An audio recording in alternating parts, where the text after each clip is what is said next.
السلام علیکم ورحمۃ اللہ تعالیٰ وبرکاتہ۔ امید ہے کہ آپ تمام حضرات خیریت سے ہوں گے۔ حضرات محترم، میں آپ کو اب ایک ایسی حدیث مبارکہ سنانے والا ہوں جس میں آپ کو معلوم ہوگا کہ اگر ہم عبادت کریں اور اس عبادت میں صرف اللہ کی اللہ کے ساتھ دوسروں کو جوڑیں تو اس میں ہمارے لیے کیا ہے سنیں۔ حضرت ابو ہریرہ رضی اللہ تعالیٰ عنہ سے روایت ہے، وہ فرماتے ہیں کہ اللہ کے رسول صلی اللہ تعالیٰ علیہ وسلم نے ارشاد فرمایا کہ اللہ تبارک و تعالیٰ فرماتا ہے کہ میں تمام شریکوں سے شرک سے بے نیاز ہوں، اور جو کوئی عبادت کرے اور اس عبادت میں میرے علاوہ کسی اور کو جوڑے، یعنی میرے علاوہ کسی اور کو شریک ٹھہرائے، تو میں اس کو اسی کے ساتھ کر دوں گا۔ وہ اگر کوئی بھی عمل کرتا ہے اور میرے علاوہ دوسروں کو شریک ٹھہراتا ہے تو میں اس کو اسی کے ساتھ کر دوں گا جس کو اس نے میرے ساتھ شریک ٹھہرایا ہے۔ اور ایک روایت میں اس طرح ہے کہ اللہ تبارک و تعالیٰ فرماتا ہے کہ میں اس سے بری ہوں، اور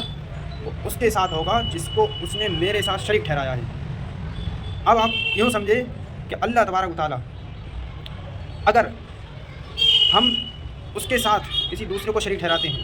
حالانکہ ہم نماز پڑھتے ہیں، نماز میں یہ ارادہ رکھتے ہیں کہ فلاں شخص مجھ سے ناراض ہے تو وہ میرے نماز پڑھنے سے مجھ سے راضی ہو جائے، تو یہ دوسرے کو راضی کرنا ایسا ہے کہ جیسے کہ ہم نے اللہ تبارک و تعالیٰ کے ساتھ کسی کو شریک ٹھہرایا۔ تو اسی کے لیے اللہ تبارک و تعالیٰ فرماتا ہے کہ میں اس کو اسی کے ساتھ کر دوں گا جس کو اس نے میرے ساتھ شریک ٹھہرایا ہے۔ اور ہاں، یہ بات ہے کہ اگر ہم اللہ کے رسول صلی اللہ تعالیٰ علیہ وسلم کی رضا حاصل کرنے کے لیے نماز پڑھیں تو یہ ہمارے لیے درست ہے۔ کیونکہ رسول صلی اللہ تعالیٰ علیہ وسلم کی رضا ہی اللہ کی رضا ہے۔ تو ہمیں عبادت کرنا ہے تو اس میں ہمارا طریقہ یہ ہو کہ کسی غیر کو راضی کرنے کے لیے ہم نماز نہ پڑھیں، بلکہ اللہ اور اس کے رسول صلی اللہ تعالیٰ علیہ وسلم کو راضی کرنے کے لیے نماز پڑھیں۔